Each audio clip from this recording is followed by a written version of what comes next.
Hi, Syed സാദിഖാണ്. Beyond values YouTube ചാനലിലേക്ക് എല്ലാവർക്കും സ്വാഗതം. ഇന്നത്തെ നമ്മുടെ ഈ ഒരു വീഡിയോ എന്ന് പറയുന്നത് ഞങ്ങളുടെ ഇൻട്രൊഡക്ഷൻ വീഡിയോയിൽ പറഞ്ഞ പോലെ ഇതൊരു യാത്രയാണ്. ആ ഒരു യാത്ര നമ്മൾ എന്ത് ചെയ്യണം, നമ്മൾ തുടങ്ങുകയാണ്. അപ്പോൾ ഏതൊരാളുടെയും ജീവിതത്തിൽ എല്ലാവരും ഏറ്റവും കൂടുതൽ ആഗ്രഹിക്കുന്നത് സന്തോഷമാണ്, ദുഃഖത്തിൻ്റെ വിപരീതം അല്ലേ?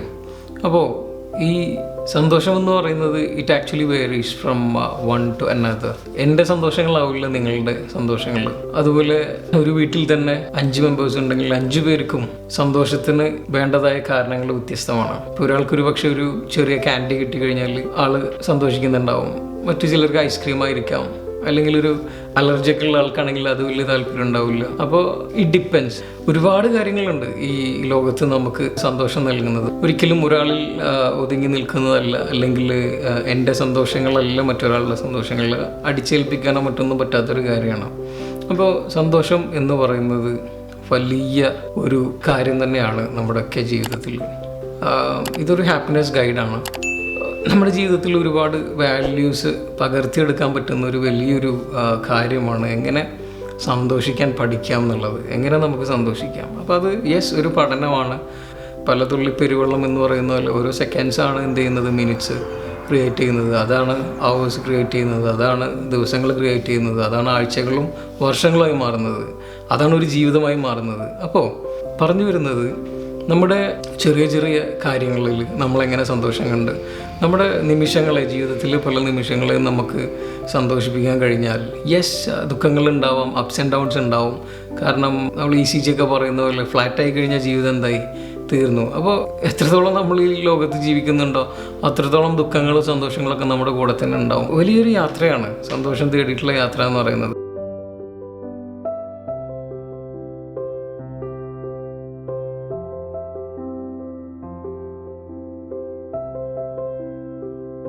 ഫസ്റ്റ് എന്ന് പറയുന്നത് നമ്മുടെ മൈൻഡാണ്. മൈൻഡ് എന്ന് പറയുന്നത് വലിയൊരു സംഭവമാണ്. നമ്മൾക്ക് മൈൻഡ് കൺട്രോൾ ചെയ്യാൻ കഴിഞ്ഞാൽ അയാളാണ് ലോകത്തിൽ ഏറ്റവും വലിയ പവറുള്ള ആൾ എന്നൊക്കെ പറയാം. നമുക്ക് അധികാരം അല്ലെങ്കിൽ പണവും മറ്റൊന്നല്ല. ഒരാൾക്ക് അയാളുടെ മൈൻഡിനെ കൺട്രോൾ ചെയ്യാൻ കഴിഞ്ഞോ ആ മൈൻഡിനാണ് പിന്നെ വിശപ്പിനെ കൺട്രോൾ ചെയ്യാൻ പറ്റും. കാരണം ആളുകളുടെ വലിയൊരു വികാരമാണ് വിശപ്പ് എന്ന് പറയുന്നത്. അതിനെ കൺട്രോൾ ചെയ്യാൻ കഴിയുന്നവരൊക്കെ ലോകത്ത് വിജയിച്ചു എന്നാണ് പൊതുവെ പല ആളുകളും പറഞ്ഞിട്ടുള്ളത്. നമ്മുടെ മൈൻഡിനെ കൺട്രോൾ ചെയ്യാൻ കഴിഞ്ഞാൽ, ഞാൻ നേരത്തെ പറഞ്ഞതുപോലെ തന്നെ ചെറിയ കാര്യങ്ങളിൽ വലിയ വലിയ സന്തോഷങ്ങൾ അല്ലെങ്കിൽ ചെറിയ ചെറിയ സന്തോഷങ്ങൾ തന്നെ കണ്ടെത്താൻ കഴിഞ്ഞാൽ ആ മൈൻഡിനെ നമുക്ക് കൺട്രോൾ ചെയ്യാം. നമ്മൾ മനസ്സിലാക്കേണ്ട ഒരു കാര്യമുണ്ട്, പലരെയും കൺട്രോൾ ചെയ്യുന്നത് അവരുടെ മൈൻഡാണ്. നമുക്ക് നമ്മുടെ മൈൻഡിനെ കൺട്രോൾ ചെയ്യാൻ കഴിയണം. നമ്മുടെ ക്രിയേറ്റർ നമ്മളല്ല, എങ്കിൽ കൂടെ നമുക്ക് നമ്മുടെ മൈൻഡിനെ കൺട്രോൾ ചെയ്യാനുള്ളൊരു എന്തെന്നാ പറയുക, വിവേകം പടച്ചവൻ നമുക്ക് തന്നിട്ടുണ്ട്. അപ്പോൾ എങ്ങനെ നമുക്ക് നമ്മുടെ മൈൻഡിനെ കൺട്രോൾ ചെയ്യാൻ പറ്റുന്നുള്ളതാണ്. ഒരാളുടെ സന്തോഷം കെടുത്തുന്നത് അത് നെഗറ്റീവ് തോട്ട്സാണ്. അപ്പോൾ എങ്ങനെ നമുക്ക് ഈ നെഗറ്റീവ് തോട്ട്സിനെ ജീവിതത്തിൽ നിന്ന് ഒഴിവാക്കി കളയാൻ പറ്റും, എങ്ങനെ നമുക്ക് ഈ നെഗറ്റീവ് തോട്ട്സിൻ്റെ ആ ഒരു കോൺസിക്വൻസസിൽ അതിൻ്റേതായ ബുദ്ധിമുട്ടുകളിൽ നിന്നും നെഗറ്റീവ് ഇമ്പാക്ട്സ് ആണ് അതിൽ നിന്നും നമുക്ക് പുറത്തു കിടക്കാൻ പറ്റും എന്നുള്ളത്, അതാണ് ആദ്യം പഠിക്കേണ്ടത്. അപ്പോൾ ഈ മൈൻഡാണ് എന്ത് ചെയ്യുന്നത്, നമ്മുടെ ഒരുപാട് റിസൾട്ട്സൊക്കെ പറയുന്നത് നമ്മുടെയൊക്കെ ഹ്യൂമൻ മൈൻഡ് എന്ന് പറയുന്നത് ഏറ്റവും കൂടുതൽ നെഗറ്റീവിനാണ് എന്ത് ചെയ്യുക, അട്രാക്റ്റ് ചെയ്യുക.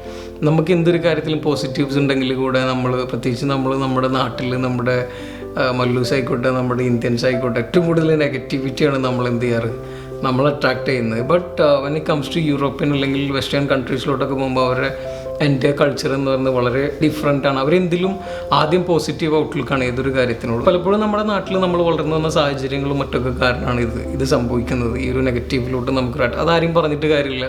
അതൊരു നാടങ്ങനെ ആയതുകൊണ്ടാണ്, നമ്മുടെ മുൻപുള്ള ജനറേഷൻസൊക്കെ അങ്ങനെ ആയതുകൊണ്ടാണ്. ആരെയും ബ്ലെയിം ചെയ്തിട്ട് കാര്യമില്ല. ബട്ട് ഇനിയെങ്കിലും എന്ത് ചെയ്യണം, നമുക്ക് ആദ്യം നമുക്കൊരു പോസിറ്റീവ് ഔട്ട്ലുക്ക് ഏതൊരു കാര്യത്തിനോടും ഉണ്ടാവണം. അപ്പോൾ എങ്ങനെ നമുക്ക് ഒരു പോസിറ്റീവ് ഔട്ട്ലുക്ക് ഉണ്ടാക്കിയെടുക്കാം എന്ന് ചോദിച്ചാൽ, ഇപ്പോൾ ഞാൻ എന്ത് ചെയ്യണം, എൻ്റെ കാർ അപ്ഗ്രേഡ് ചെയ്യണം. 10 ലക്ഷം വില വരുന്നൊരു കാറാണ് ഞാനിപ്പോൾ ഉപയോഗിക്കുന്നത്. എനിക്കൊരു 20 lakhs വരുന്നൊരു കാർ എടുക്കണം. ഒരു അതിയായ ആഗ്രഹമാണ്. ഞാനൊന്ന് കാൽക്കുലേറ്റ് ചെയ്ത് നോക്കി, എനിക്കതിനുള്ള ഫൈനാൻഷ്യൽ സെക്യൂരിറ്റി അല്ലെങ്കിൽ ബാക്കപ്പ് ഇന്നെൻ്റെ കയ്യിലില്ല. ടു ബി ഓണസ്റ്റ്, അതെന്ത് ചെയ്യണം, എന്നെ തന്നെ ഡൗൺ ആക്കണം.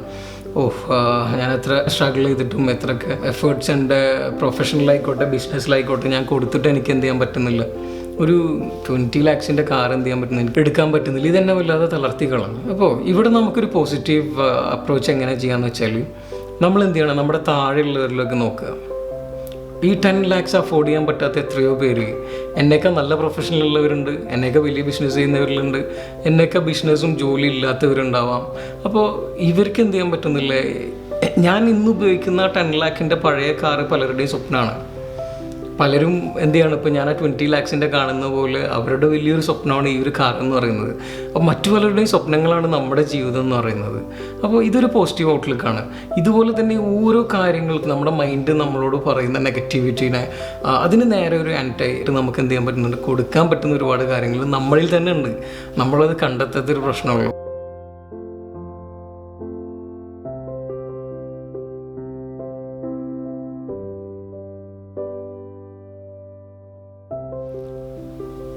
ഒരിക്കലും നമ്മുടെ നെഗറ്റീവ് തോട്ട്സിന്, നമ്മുടെ മൈൻഡിൽ വരുന്ന നെഗറ്റീവ് തോട്ട്സിന് ഒരിക്കലും എന്ത് ചെയ്യരുത്, അതിനെ നിർത്തിക്കളയരുത്.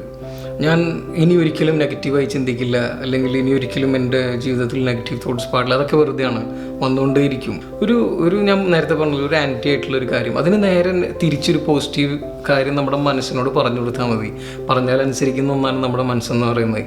അപ്പോൾ നമ്മുടെ മൈൻഡ് ഇങ്ങോട്ട് പറഞ്ഞു തരുന്ന ഒരു നെഗറ്റിവിറ്റിനെ എന്ത് ചെയ്യുക, ഒരു പോസിറ്റിവിറ്റി വെച്ചിട്ട് അതിനെ തിരിച്ച് ടാക്കിൾ ചെയ്താൽ തീരുന്ന പ്രശ്നമുള്ളൂ. നെക്സ്റ്റ് എന്ന് പറയുന്നത് നമ്മൾ നമ്മളെ തന്നെ ഒരു കൂട്ടുകാരനായി അല്ലെങ്കിൽ കൂട്ടുകാരിയായി കാണുക. യെസ്, നമ്മളാണ് നമ്മുടെ ഫ്രണ്ട് എന്ന് പറയുന്നത്. ഇപ്പോൾ നമ്മൾ ഡൗൺ ആയിരിക്കുമ്പോൾ അല്ലെങ്കിൽ നമുക്ക് വല്ലാതെ നമ്മുടെ നെഗറ്റീവ് തോട്ട്സ് നമ്മളെ കോൺക്കർ ചെയ്തിരിക്കുന്ന സമയത്ത് നമ്മളിതിനിപ്പോൾ നമ്മുടെ സിറ്റുവേഷൻ ഒരു ഫ്രണ്ടിനെ വെച്ച് കമ്പയർ ചെയ്യും. ഇപ്പോൾ എൻ്റെ ഫ്രണ്ട്സ് എന്ന് പറയുന്നത് യൂട്യൂബ് ചാനലിലുള്ള ഹരി ആയിക്കോട്ടെ, അനസ് ആയിക്കോട്ടെ, ഞാൻ എന്ത് ചെയ്യാണ്, എനിക്കൊരു നെഗറ്റീവ് തോട്ട്സ് എൻ്റെ തലയുടെ മേലെ വന്നപ്പോൾ ഞാൻ ചിന്തിക്കുകയാണ്, ഈ ഒരു സിറ്റുവേഷൻ ഹരിക്ക് വന്നു കഴിഞ്ഞാൽ അല്ലെങ്കിൽ അനസിന് വന്നു കഴിഞ്ഞാൽ അല്ലെങ്കിൽ എൻ്റെ മറ്റു ഫ്രണ്ട്സിന് വന്നു കഴിഞ്ഞാൽ ഞാൻ അവർക്ക് എന്ത് അഡ്വൈസാണ് കൊടുക്കുക. അപ്പോൾ അത് സാരില്ലടാ, നമുക്ക് എന്ത് ചെയ്യാം, വേറെ വഴി ഉണ്ടാവും, അല്ലെങ്കിൽ നമുക്ക് വേറെ എന്തെങ്കിലും ഒരു ഓപ്ഷൻസ് നോക്കാം. ഇത് ഞാൻ എന്നോട് തന്നെ പറയുക, നമ്മൾ നമ്മുടെ തന്നെ ഒരു ഫ്രണ്ടായിട്ട് മാറണം. ഇതാണ് നല്ലൊരു ഓപ്ഷൻ എന്ന് പറയുന്നത്. പലപ്പോഴും ഈ ഒരു ടെക്നിക്സ് എന്നൊക്കെ പറയുന്നത് ബിഹേവിയറൽ തെറപ്പിയിലൊക്കെ നമ്മൾ അപ്ലൈ ചെയ്യുന്ന കാര്യങ്ങളാണ്. നമ്മൾ തന്നെ നമ്മളൊരു ഫ്രണ്ടായിട്ട് കാണണം. അത് പ്രൈമറിയാണ്. കാരണം നമ്മളെ ഇഷ്ടപ്പെട്ടില്ലെങ്കിൽ പിന്നെ മറ്റുള്ളവർ നമ്മളെ ഇഷ്ടപ്പെടും ഇല്ല, ഇഷ്ടപ്പെട്ടില്ലെങ്കിൽ നമുക്ക് അവരെ ബ്ലെയിം ചെയ്യാൻ പറ്റും അതുമില്ല. ആദ്യം നമ്മളെ തന്നെ ഇഷ്ടപ്പെടണം. എസ്പെഷ്യലി മൈൻഡ് നമ്മളോട് പറയുന്ന കാര്യങ്ങൾ നമ്മളൊരു ഫ്രണ്ടായി എടുത്ത്, മൈൻഡിനെ ഫ്രണ്ടായി എടുത്ത് ആ മൈൻഡിനോട് പറയുന്നത് അതങ്ങനെയല്ല, അതിങ്ങനെയാണ്. ഓക്കെ, നൗ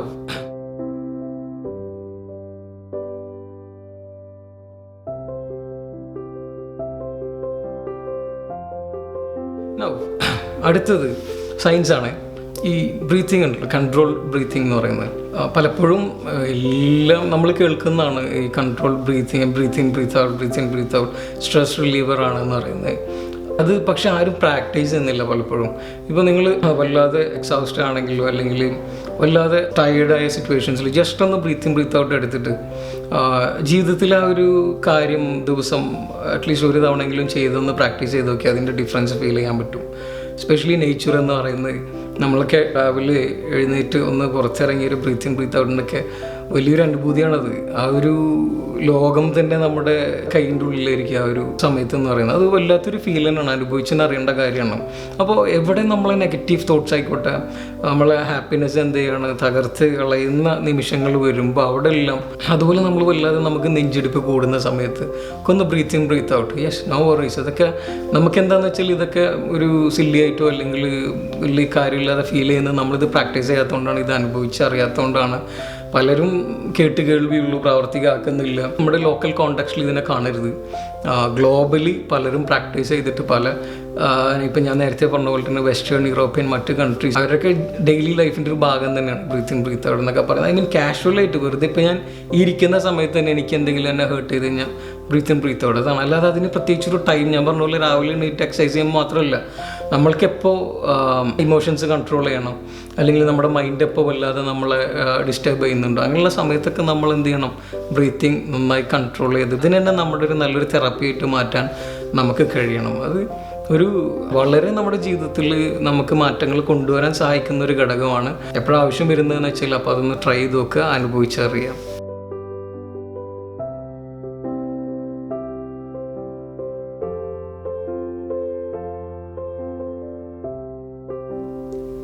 നെക്സ്റ്റ് നമുക്ക് നമ്മുടെയൊക്കെ ജീവിതത്തിൽ സന്തോഷിക്കുന്നതിന് അല്ലെങ്കിൽ നമ്മുടെ ഹാപ്പിനെസ് അതിന് ബാരിയറായി നിൽക്കുന്ന മറ്റൊരു കാര്യമാണ് നമ്മുടെ പാസ്റ്റ് എന്ന് പറയുന്നത്. ഇതിൽ പലപ്പോഴും പലരും പെട്ടുപോകുന്നത് ഈ ഒരു കാര്യത്തിലാണ്. പാസ്റ്റിൽ അങ്ങനെ ജീവിക്കുകയാണ്, പഴയ ജീവിതാനുഭവങ്ങളും മറ്റും കൈപ്പേറിയ ഒരുപാട് ജീവിതാനുഭവങ്ങൾ അത് മാത്രമേ എടുക്കൂ, നല്ലത് എടുക്കില്ല. അതാണ് നമ്മുടെയൊക്കെ പ്രശ്നം. അപ്പോൾ നമ്മുടെയൊക്കെ പാസ്റ്റിൽ നടന്ന ഒരുപാട് കാര്യങ്ങളുണ്ട്, ഒരുപാട് അനുഭവങ്ങളുണ്ട്. You need to rewrite your story. നിങ്ങളുടെ കഥ നിങ്ങൾ തന്നെ എന്ത് ചെയ്യണം, ഒന്ന് റീറൈറ്റ് ചെയ്യണം. ഇതൊക്കെ പറയുമ്പോൾ ഒരു പക്ഷേ മിത്തായിട്ടൊക്കെ തോന്നാം പലർക്കും, ബട്ട് നിങ്ങൾക്ക് ഗൂഗിൾ ചെയ്യാം. ഇതൊക്കെ എന്ത് ചെയ്യണം, ഞാൻ പറഞ്ഞതുപോലെ തന്നെ എല്ലാം പ്രൂവനാണ്. അപ്പോൾ നമ്മുടെ സ്റ്റോറി നമ്മൾ തന്നെ എന്ത് ചെയ്യും, ഒന്ന് റീറൈറ്റ് ചെയ്യുക. വലിയ നോവൽ പോലെ എഴുതൊന്നും വേണ്ട. നമുക്ക് ഇപ്പോഴും നമ്മളെ ഹേർട്ട് ചെയ്തുകൊണ്ടിരുന്ന ചില ഫീലിങ്സ് ഇല്ലേ നമ്മുടെ കഴിഞ്ഞു പോയ കാലങ്ങളിൽ. മേ ബി സ്കൂൾ ലൈഫിൽ എന്തെങ്കിലും ഇൻസിഡൻസ്, അല്ലെങ്കിൽ കോളേജ് ലൈഫിൽ എന്തെങ്കിലും ഇൻസിഡൻസ്, നിങ്ങളുടെ റിലേഷൻഷിപ്സ് ആയിരിക്കാം, എന്തോ ആവട്ടെ, എന്തെങ്കിലും ഫിയർ ആവാം. ഫിയറിൻ്റെ ഒക്കെ എപ്പിസോഡ് വരുന്നുണ്ട്. ഓക്കെ, അപ്പോൾ അങ്ങനെ എന്തോ ആവാം. അങ്ങനെയുള്ളൊരു കാര്യം എന്തെങ്കിലുമൊക്കെ നിങ്ങളുടെ ജീവിതത്തിൽ അത് എൻ്റെ ജീവിതത്തിൽ നടന്നില്ലായിരുന്നെങ്കിൽ ഒരു പക്ഷേ അത് നമ്മൾ തന്നെ നമ്മുടെ ജീവിതം സ്ക്രിപ്റ്റ് ചെയ്യാമെന്ന് വിചാരിക്കും. ഓക്കെ, നമ്മൾ തന്നെ നമ്മുടെ ക്രിയേറ്ററായിട്ട് നമ്മൾ തന്നെ നമ്മുടെ ജീവിതം സ്ക്രിപ്റ്റ് ചെയ്യുകയാണെങ്കിൽ നമ്മളത് എങ്ങനെയാണ് അവിടെ ഒരു മാറ്റം വരുത്തുക എന്നുള്ളതാണ്. ഇപ്പോൾ ഒരു ഉദാഹരണം പറയുകയാണെങ്കിൽ, ഇപ്പോൾ എനിക്ക് എൻ്റെ കോളേജ് ലൈഫ് എടുക്കാം, അല്ലെങ്കിൽ സ്കൂൾ ലൈഫിൽ എടുക്കാം. അവിടെ എനിക്ക് ഡിപ്പാർട്ട് ചെയ്ത കുറച്ച് ഫ്രണ്ട്സ് ഉണ്ട്. ഓക്കെ, ഇപ്പോൾ എസ്പെഷ്യലി എൻ്റെയൊക്കെ സ്കൂൾ ലൈഫ് എന്ന് പറയുമ്പോൾ അന്ന് സോഷ്യൽ മീഡിയാസൊന്നും അത്ര എന്തെങ്കിലും പോപ്പുലർ അല്ല.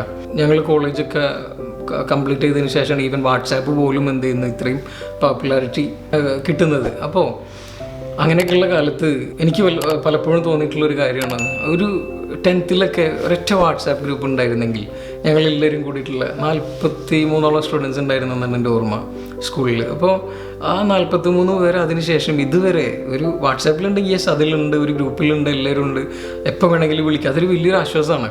പക്ഷേ ഇതുവരെ ഞങ്ങൾക്ക് എന്ത് ചെയ്തിട്ടില്ല, തമ്മിൽ കാണാൻ ഒരിക്കലും പിന്നെ പറ്റില്ല. ആ ലാസ്റ്റ് ഡേ ആണെങ്കിൽ ലാസ്റ്റ് എക്സാം ഡേ അന്ന് മാത്രമേ എല്ലാവരും ഒന്നിക്കുള്ളൂ. പിന്നെ ഒരു ഗെറ്റ് ടുഗദർ വെച്ചാലും എന്ത് വെച്ചാലും എന്തുണ്ടാവില്ല. ആ ഒരു റീയൂണിയൻ എത്ര വെച്ചാലും ഒരാളെങ്കിലും അതിൽ മിസ്സായി പോകും. ഒരിക്കലും എല്ലാവരും ചേർന്നിട്ട് ഒരു പക്ഷേ നമ്മുടെ ജീവിതത്തിൽ ഈ ഒരു ജീവിതത്തിൽ ഇനി നമുക്ക് ഒന്നിക്കാൻ പറ്റിക്കൊള്ളണമെന്നില്ല. ബട്ട് ഇപ്പോഴത്തെ ഒരു ജനറേഷൻ എന്ന് പറയുന്ന അവർക്ക് പല ടെക്നോളജി അഡ്വാൻസ്ഡ് ആയിട്ടുണ്ട്. അവർക്ക് പലപ്പോഴും ഈ പറഞ്ഞ പോലെ സോഷ്യൽ മീഡിയാസിലൂടെയൊക്കെ എപ്പോഴും കണക്റ്റഡ് ആവും. ബട്ട് എൻ്റെയൊക്കെ ലൈഫിൽ എന്ന് പറയുമ്പോൾ അന്ന് സ്കൂൾ ലൈഫിൽ ഞാനിപ്പോഴും ആഗ്രഹിച്ചു വന്നൊരു കാര്യമാണ്, ഇങ്ങനെ ഞങ്ങൾ ആ 43 സ്റ്റുഡൻസ് എല്ലാവരും കൂടെ ഒരു വാട്സാപ്പ് ഗ്രൂപ്പ് ആയിക്കോട്ടെ, അല്ലെങ്കിൽ അങ്ങനെ എന്തെങ്കിലും ഒരു മീഡിയം ഞങ്ങൾക്ക് വേണ്ടിയിട്ട്, ഞങ്ങൾക്ക് ഒന്നിക്കാൻ വേണ്ടിയിട്ട്, ഞങ്ങളുടെ ഇപ്പോഴത്തെ ഒരു കറണ്ട് ലൈഫ് അത് ഷെയർ ചെയ്യാൻ വേണ്ടിയിട്ട്, മറ്റ് പാസ്റ്റ് എക്സ്പീരിയൻസ് ഒക്കെ ഒന്ന് ഷെയർ ചെയ്യാൻ, നൊസ്റ്റാൾജിക് ആയിട്ടുള്ള ഒരുപാട് കാര്യങ്ങൾ, ഞങ്ങളുടെ പഠനകാലത്തെ ഓർമ്മകൾ ഒരുപാട് ആഗ്രഹിച്ചു പോകുന്ന കാര്യമാണ്. ബട്ട് അൺഫോർച്ചുനേറ്റ്ലി എന്ത് ചെയ്യാൻ പറ്റില്ല, അതൊരിക്കലും ഞങ്ങൾക്ക് തിരിച്ചെടുക്കാൻ പറ്റുന്നൊരു കാര്യമില്ല. അപ്പോൾ ഇവിടെ ഞാനങ്ങനെ എൻ്റെ കഥ റീറൈറ്റ് ചെയ്യാമെന്ന് ചോദിച്ചു കഴിഞ്ഞാൽ, ആ ഫാക്റ്റ് ഞാൻ അഡ്മിറ്റ് ചെയ്യണം, അന്ന് അതില്ല എന്നുള്ളൊരു കാര്യം. ബട്ട് ഞാനത് എന്ത് ചെയ്യണം, ഞാനൊന്നും കൂടെ മാറ്റി, നമ്മൾ പറയില്ലേ ഡേ ഡ്രീമിങ്, അല്ലെങ്കിൽ നമ്മൾ സ്വപ്നം കാണുക, നമ്മൾ തന്നെ ഒരു സ്വപ്നം ഉണ്ടാക്കുകയാണ്. അന്ന് ഞാൻ എന്ത് ചെയ്തു, പഠിച്ചു, ഇത് കഴിഞ്ഞ് ക്ലാസ് എല്ലാം കഴിഞ്ഞു, ഞങ്ങളെല്ലാവരും എന്ത് ചെയ്തു, ഇതുപോലെ എനിക്ക് അന്ന് വാട്സാപ്പ് ഇല്ലെങ്കിൽ കൂടെ വാട്സാപ്പിന് ഞാൻ അന്ന് എന്ത് ചെയ്യണം, എൻ്റെ ലൈഫിലേക്ക് കണക്ട് ചെയ്യണം. അത് ക്രിയേറ്റ് ചെയ്തു, ഞങ്ങളെല്ലാവരും ഒന്നിച്ചുണ്ട്. എപ്പോൾ വേണമെങ്കിലും ഞങ്ങൾക്ക് ഇനിയും ഒന്നിക്കാൻ സാഹചര്യങ്ങളുണ്ട്, അവസ്ഥകളുണ്ട് എന്നുള്ളത് മനസ്സിലാക്കി ഞാൻ തന്നെ എന്ത് ചെയ്യണം, എൻ്റെ മൈൻഡിനെ അല്ലെങ്കിൽ എൻ്റെ ആ ഒരു നെഗറ്റീവ് തോട്ടിനെ ഞാൻ കൺവിൻസ് ചെയ്യണം. എന്നിട്ട് ഞാൻ എൻ്റെ ലൈഫ് എന്ത് ചെയ്യണം, റീറൈറ്റ് ചെയ്യണം. പ്ലസ് ഇനി ചിലർ അക്കാഡമിക്കലായിട്ട് ഡിസ്റ്റിങ്ഷൻ കിട്ടിയില്ല, അല്ലെങ്കിൽ ഫസ്റ്റ് ക്ലാസ് കിട്ടിയില്ല, അല്ലെങ്കിൽ ഫെയിലായിപ്പോയി, എന്തോ ആവട്ടെ, അതിന് പലപ്പോഴും എന്ത് ചെയ്യാറുണ്ട്, പലരെയും ഹേർട്ട് ചെയ്യുന്നൊരു വലിയൊരു ഫീലിംഗ് ആണത്. അപ്പോൾ ഈ ഒരു കാര്യം നമുക്ക് എങ്ങനെ മാറ്റാൻ പറ്റുമെന്ന് കഴിഞ്ഞാൽ, ഞാൻ പറഞ്ഞു റീറൈറ്റിംഗ് ദ സ്റ്റോറി. ഇത് ഒരിക്കലും അവിടെ പോയിട്ട് മാറ്റിയിട്ട് ടൈം ട്രാവലിംഗ് ഒന്നുമല്ല. ഓക്കെ, സയൻസിലോട്ടൊന്നും അല്ലാതെ കിടക്കണ്ട. അപ്പാർട്ട് ഫ്രം ദാറ്റ്, ഇതിലൂടെ നമ്മൾ ലക്ഷ്യമിടുന്നത് എന്താണെന്ന് വെച്ച് കഴിഞ്ഞാൽ ഒരു സെൽഫ് സാറ്റിസ്ഫാക്ഷൻ എന്ന് പറയും. അത് നമ്മുടെ മൈൻഡിനെ നമ്മൾ പറഞ്ഞ് മനസ്സിലാക്കേണ്ടതുണ്ട്. അന്ന് എനിക്ക് 80 ഒന്നും കിട്ടിയില്ല, അല്ലെങ്കിൽ ഡിസ്റ്റിങ്ഷനൊന്നും കിട്ടിയില്ല. അത് അന്ന് എന്ന് വെച്ച് കഴിഞ്ഞാൽ ഞാൻ എന്നൊക്കെ കാണുന്നത് ഒരു പക്ഷേ ആ ഒരു 80ലോട്ടോ അല്ലെങ്കിൽ ആ ഒരു ഹൈ ഫ്ലൈ സ്കോറിലോട്ടൊക്കെ കടന്നെങ്കിൽ ഒരു പക്ഷേ സ്കൂൾ ലൈഫിൽ ഇത്രയും മെമ്മറീസ് എനിക്ക് ഉണ്ടാക്കിയെടുക്കാൻ പറ്റില്ലായിരുന്നു. ഇന്നും ആലോചിക്കുമ്പോൾ ഒരുപാട് വലിയൊരു കാലമാണ് സ്കൂൾ ലൈഫ് അല്ലെങ്കിൽ കോളേജ് ലൈഫ് എന്ന് പറയുന്നത്. അപ്പോൾ അക്കാഡമിക്സിൽ അത്രയും ഞാൻ അക്കാഡമിക്കൽ ഓറിയൻറ്റഡ് ആയാലും ഒരു പക്ഷേ ഇന്നെനിക്ക് ഇത്രയും മെമ്മറീസ് നിങ്ങളുമായി ഷെയർ ചെയ്യാനോ അല്ലെങ്കിൽ മറ്റെൻ്റെ ആരുമായി ഷെയർ ചെയ്യാൻ എനിക്ക് കഴിയില്ലായിരുന്നു. കാരണം എനിക്ക് ഇത്രയും നമ്മുടെ ചാനൽ പറയുന്ന പോലെ ബിയോണ്ട് വാല്യൂസ്, അല്ലെങ്കിൽ എനിക്കിതിൻ്റെ പകുതി വാല്യൂസ് എന്നിൽ ഉണ്ടാവില്ല. അപ്പോൾ എങ്ങനെ കിട്ടിയതെന്ന് വെച്ച് കഴിഞ്ഞാൽ പലരുമായിട്ട് ഇൻട്രാക്ട് ചെയ്തിട്ടും സ്കൂൾ ലൈഫ് അത്ര എൻജോയ് ചെയ്തിട്ട് അല്ലെങ്കിൽ കോളേജ് ലൈഫ് എൻജോയ് ചെയ്തിട്ടൊക്കെയാണ്. പലരുടെയും ജീവിതത്തിൽ വലിയൊരു ഘടകമാണ് സ്കൂൾ കോളേജ് ലൈഫ് എന്ന് പറയുന്നത്. അതുകൊണ്ടാണ് ആ ഒരു ടോപ്പിക്കിലോട്ട് വന്നത്. അപ്പോൾ ഞാൻ എന്ത് ചെയ്യണം, അവിടെ റീറൈറ്റ് ചെയ്യാണ് എൻ്റെ സ്റ്റോറി എന്ന് പറയുന്നത്. എനിക്ക് എൻ്റേതായ കാര്യങ്ങൾ അവിടെ എന്ത് ചെയ്യാൻ പറ്റിയിട്ടുണ്ട്, നല്ല രീതിയിൽ എൻജോയ് ചെയ്യാൻ പറ്റിയിട്ടുണ്ട്. അതുകൊണ്ട് തന്നെ ആ എൻജോയ്മെൻറ്റിൽ തന്നെ ഞാൻ കാണുന്നത് എന്താണെന്ന് വെച്ച് കഴിഞ്ഞാൽ, അത്ര എൻജോയ് ചെയ്തേക്ക് എനിക്ക് ഫസ്റ്റ് ക്ലാസ് പോലും കിട്ടില്ലായിരുന്നു. ഓക്കെ, അവിടെ എനിക്ക് എന്ത് ചെയ്യാൻ പറ്റുന്നുണ്ട്, അതിൽ കൂടുതൽ കിട്ടാൻ സാധിച്ചിട്ടുണ്ട്. അവിടെ നമ്മൾ വീണ്ടും ഞാൻ പറഞ്ഞ പോലെ സെൽഫ് സാറ്റിസ്ഫൈ ചെയ്യാണ് നമ്മളെ തന്നെ. അപ്പോൾ ഇതിൽ ഞാൻ റീറൈറ്റ് ചെയ്യുന്ന സ്റ്റോറി എങ്ങനെയാണെന്ന് വെച്ച് കഴിഞ്ഞാൽ, ഞാൻ ഇതൊക്കെ ചെയ്തിട്ടും എനിക്ക് ഇത്രയും സ്കോർ കിട്ടിയിട്ടുണ്ട്. മാത്രമല്ല, ഞാൻ മറ്റുള്ളവരെ പോലെ തന്നെ 12+ അണ്ടർ ഗ്രാജുവേറ്റ് അങ്ങനെയുള്ള മറ്റ് ഡിഗ്രീസൊക്കെ കംപ്ലീറ്റ് ചെയ്തു. വിത്ത് എൻ്റെ കൂടെ മെമ്മറീസ് ഉണ്ടായിരുന്നു, അതിന്നും ഉണ്ട്. അപ്പോൾ അവിടെ ഞാൻ എൻ്റെ കഥ എന്ത് ചെയ്തു, റീറൈറ്റ് ചെയ്തു. എൻ്റെ മൈൻഡ് പറഞ്ഞത് അല്ലെങ്കിൽ എൻ്റെ തോട്ട്സ് കണക്ട് ചെയ്തതുമായിട്ടുള്ള നെഗറ്റീവ് തോട്ട്സിന് ഒരു പോസിറ്റീവ് തോട്ടിലോട്ട് എന്ത് ചെയ്യണം, ഞാൻ റീറൈറ്റ് ചെയ്യണം എൻ്റെ കഥ തന്നെ. അപ്പോൾ ഇതിലൂടെ പ്രത്യേകിച്ച് മാറ്റമൊന്നും അവിടെ ഉണ്ടാകാൻ പോകുന്നില്ല. ബട്ട് പ്രസൻറ്റ് അല്ലെങ്കിൽ ഇനി എൻ്റെ ഫ്യൂച്ചർ, ഇതിലെന്ത് ചെയ്യാം, വലിയൊരു ഇമ്പാക്റ്റ് ഇതിന് കൊണ്ടുവരാൻ കഴിയും. അപ്പോൾ ഇതുപോലെ നമ്മുടെ പല ഇൻസിഡൻസും നമ്മൾ എന്ത് ചെയ്യുക, ഒന്ന് റീറൈറ്റ് ചെയ്യുക. വെറുതെ വൈറ്റ് പേപ്പറിൽ എഴുതി വെക്കണമെന്നല്ല പറയുന്നത്, നമ്മളൊന്ന് കണക്ട് ചെയ്താൽ മതി ഇതിലോട്ട്.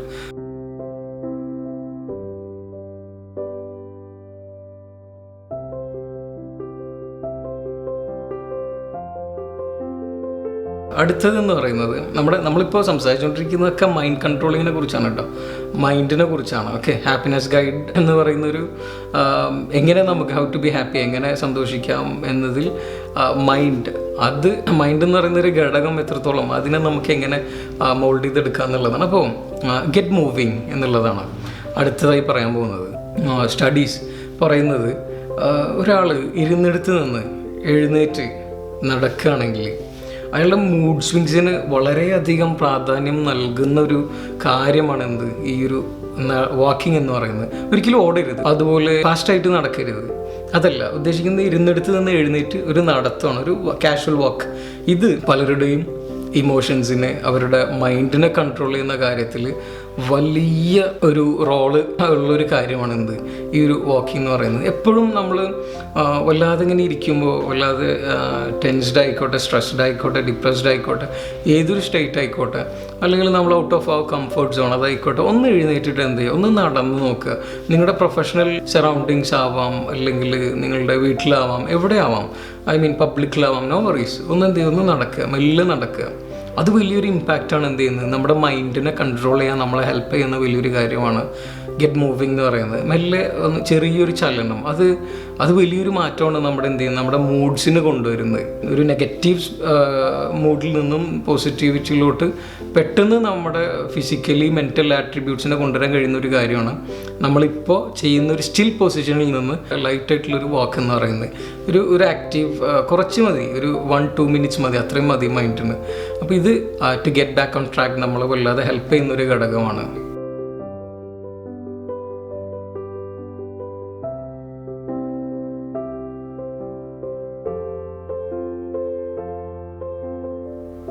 പിന്നീട് പറയാനുള്ളത് ലാസ്റ്റ് പോയിൻ്റാണ്, ഒപ്റ്റിമിസം. നമ്മുടെ ഒരു ചുറ്റുപാട്, നമ്മുടെ നാടായിക്കോട്ടെ, ഇന്ത്യ ആയിക്കോട്ടെ, വൈഡ് വെറൈറ്റി ഓഫ് കസ്റ്റംസ്, അതുപോലെ റിലീജിയസ് പ്രാക്ടീസസ് അല്ലെങ്കിൽ അങ്ങനെയുള്ള കാര്യങ്ങളുള്ളതാണ്. അതുകൊണ്ട് ഒപ്റ്റിമിസം എന്ന് പറയുന്നത് നമ്മുടെ നാട്ടിലൊരു പക്ഷേ മോർ ദാൻ 70% ആളുകൾ സൊസൈറ്റിയിലുള്ള ഒരു ഒപ്റ്റിമിസ്റ്റിക് ആണ്. അപ്പോൾ ഒപ്റ്റിമിസം എന്ന് പറയുന്നത് വലിയൊരു ഘടകം തന്നെയാണ് when it comes to controlling our self അല്ലെങ്കിൽ അവർ മൈൻഡ്. ഇപ്പോൾ ഈ നെഗറ്റീവായിട്ടുള്ള ഒരുപാട് കൂട്ടുകാർ നിങ്ങളുടെ സർക്കിളിൽ ഉണ്ടാവാം, അല്ലെങ്കിൽ നിങ്ങളുടെ ഫാമിലിയിൽ ഉണ്ടാവും. ഏതൊരു കാര്യം നമ്മൾ ഇനീഷ്യേറ്റ് ചെയ്യാൻ പോകുമ്പോഴും സ്റ്റാർട്ട് ചെയ്യാൻ പോകുമ്പോഴും എന്ത് ചെയ്യണം, അത് നടക്കാൻ പോകുന്നില്ല, അല്ലെങ്കിൽ വെറുതെ അതിന് നടന്ന സമയങ്ങളുണ്ട്. ഇങ്ങനെ ഒരുപാട് കാര്യങ്ങളുണ്ട്. അവർ ഒട്ടും ഒപ്റ്റിമിസ്റ്റിക് അല്ല. അത് എന്തുകൊണ്ടാണെന്ന് വെച്ച് കഴിഞ്ഞാൽ, ഒരു പക്ഷേ അവരുടെ പാസ്റ്റ് എക്സ്പീരിയൻസ് ആയതുകൊണ്ടാവാം. നമ്മൾ പറഞ്ഞതുപോലെ പാസ്റ്റിൽ നടന്ന എന്തോ കാര്യങ്ങൾ അവരെ വല്ലാതെ ഹേർട്ട് ചെയ്തിട്ടുണ്ടാവാം. അങ്ങനെയൊക്കെ ആയിരിക്കാം, അങ്ങനെ ആയിപ്പോയതായിരിക്കാം, ആരും ബ്ലെയിം ചെയ്യണ്ട. ബട്ട് സ്റ്റിൽ ഞാൻ പറഞ്ഞ അങ്ങനെയുള്ള നെഗറ്റിവിറ്റിയിൽ നിന്ന് നമ്മൾ എന്ത് ചെയ്യണം, പുറത്ത് വന്നേ പറ്റൂ. എന്നാലാണ് നമുക്ക് നമ്മുടെ ജീവിതത്തിൽ മാറ്റം കൊണ്ടുവരാൻ കഴിയും. അപ്പോൾ നമ്മളെപ്പോഴും ഒപ്റ്റിമിസ്റ്റിക് ആയിരിക്കണം ഏതൊരു കാര്യത്തിലും. ഞാൻ പറയുന്നത് ഫോർ പോസിറ്റീവ് തിങ്സ്, നല്ല കാര്യങ്ങൾക്ക് നമ്മൾ എന്ത് ചെയ്യണം, ഒപ്റ്റിമിസത്തിനെ കൂട്ടുപിടിക്കണം. അതൊരു ശുഭാപ്തി വിശ്വാസം നമുക്ക് വേണം. യെസ്, ഇത് ചെയ്യാൻ കഴിയും, ഇത് ചെയ്തു കഴിഞ്ഞാൽ അത് സക്സസ് ആവും. ഓക്കെ, പിന്നെ പ്രതീക്ഷ എന്ന് പറയുന്നത് അതിന് ലിമിറ്റുകളുണ്ട്. നമുക്ക് വരുന്ന വീഡിയോസിലൊക്കെ നോക്കാം എങ്ങനെ പ്രതീക്ഷിക്കണം, എത്രത്തോളം പ്രതീക്ഷിക്കണം, അങ്ങനെയുള്ള കാര്യങ്ങളൊക്കെ ഓരോ കാര്യങ്ങൾ ഡിപ്പെൻസ്. അപ്പോൾ ഇതിൽ നമ്മൾ പറയാൻ പോകുന്ന ഒരു കാര്യം എന്താണെന്ന് വെച്ച് കഴിഞ്ഞാൽ ഒപ്റ്റിമിസം എന്ന് പറയുന്നത് അത് ദൈവത്തോടുള്ള വിശ്വാസമാകാം, എന്തും ആകാം. ഓക്കെ, അത് വേണം, അത് നമ്മുടെ കൂടെ ഉണ്ടായേ പറ്റൂ. ഈവൻ ഓസ്കാർ കിട്ടിയവർ പോലും സ്റ്റേജിൽ പോയി പ്രസംഗിക്കുന്നത് ലക്ക് എന്ന് പറയുന്നത് വലിയൊരു ഗെയിമാണെന്ന് പറയുക അവർ. Okay, yes, better luck next time, അല്ലെങ്കിൽ ബെറ്റർ ലക്ക് ദിസ് ടൈം. അപ്പോൾ ഏതൊരു കാര്യത്തിന് നമ്മൾ എപ്പോഴും ഗ്ലോബലി ആളുകൾ കൂട്ടുപിടിക്കുന്നതാണ്. സെലിബ്സ് ആയിക്കോട്ടെ, ആരോ ആയിക്കോട്ടെ, ഫെയിമായിട്ടുള്ള ആളുകൾ വരെ കൂട്ടുപിടിക്കുന്നത് ലക്കിനെയാണ്. അപ്പോൾ ഈ ഒരു ലക്ക് എന്ന് പറയുന്നത് വലിയൊരു ഘടകമാണ്, യെസ്, ഭാഗ്യം എന്ന് പറയുന്നത്. അപ്പോൾ അവിടെ നമ്മൾ ഒപ്റ്റിമിസം എന്ത് ചെയ്യണം, കൂട്ടുപിടിച്ച് ഭാഗ്യത്തിലേക്ക് അടുക്കണം. ഇത് വലിയൊരു ഘടകം തന്നെയാണ്. ഏതൊരു നല്ല കാര്യങ്ങൾ ചെയ്യുമ്പോഴും പ്രത്യേകിച്ച് നമുക്ക് നല്ലൊരു ശുഭാപ്തി വിശ്വാസം അതിൽ വേണം. യെസ്, ഇതെനിക്ക് ചെയ്യാൻ കഴിയും, ഇതിൻ്റെ റിസൾട്ട് ഇതായിരിക്കും, ആ റിസൾട്ടിലോട്ട് ഞാൻ എത്തിപ്പെടും. യെസ്, അവിടെ നമുക്ക് ബാരിയറായിട്ട് വരെ ഞാൻ നേരത്തെ പറഞ്ഞതുപോലെ നമ്മുടെ മൈൻഡ് തരുന്ന നെഗറ്റീവ് തോട്ട്സാണ്. അതിനെ കൺട്രോൾ ചെയ്യേണ്ടത് എങ്ങനെയെന്നുള്ളത് നമ്മൾ പറഞ്ഞു കഴിഞ്ഞു. മാത്രമല്ല നമ്മുടെ ഫ്രണ്ട് സർക്കിളിൽ അല്ലെങ്കിൽ ഫാമിലിയിൽ അല്ലെങ്കിൽ സൊസൈറ്റിയിൽ നമ്മുടെ കൂടെ ഉള്ളവർ ഒരു പക്ഷേ ആ ഒരു നെഗറ്റിവിറ്റി, നെഗറ്റീവ് വൈബ്സ് നമുക്ക് തരും.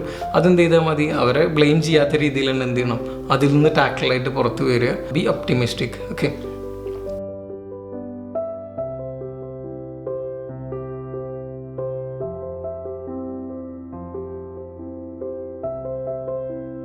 യെസ്. അപ്പോൾ ഈ പറഞ്ഞതിൻ്റെ ഒരു ആകത്തുക എന്ന് പറയുന്നത് നമ്മൾ നമ്മുടെ നെഗറ്റീവ് തോട്ട്സിനെ കോൺക്കർ ചെയ്യണം. അതിന് ചില വഴികളുണ്ട്, അത് നമ്മൾ പറഞ്ഞു കഴിഞ്ഞു. അതൊക്കെ നമ്മുടെ ലൈഫിൽ എന്ത് ചെയ്യുക, ഞാൻ പറഞ്ഞില്ലേ, ചെറിയൊരു ശ്വാസം എടുക്കുന്നതിലൂടെയും അതുപോലെ ചില കഥകൾ മാറ്റി എഴുതുന്നതിലൂടെയും ഒന്ന് എഴുന്നേറ്റ് ചെറുതായി നടക്കുന്നതിലൂടെയൊക്കെ നമുക്ക് മാറ്റിയെടുക്കാൻ പറ്റുന്ന, ഇതൊക്കെ വളരെ ലൈറ്റാണ്, വളരെ സിമ്പിളാണ്, ഒട്ടും എന്തല്ല കോംപ്ലിക്കേറ്റഡ് അല്ല.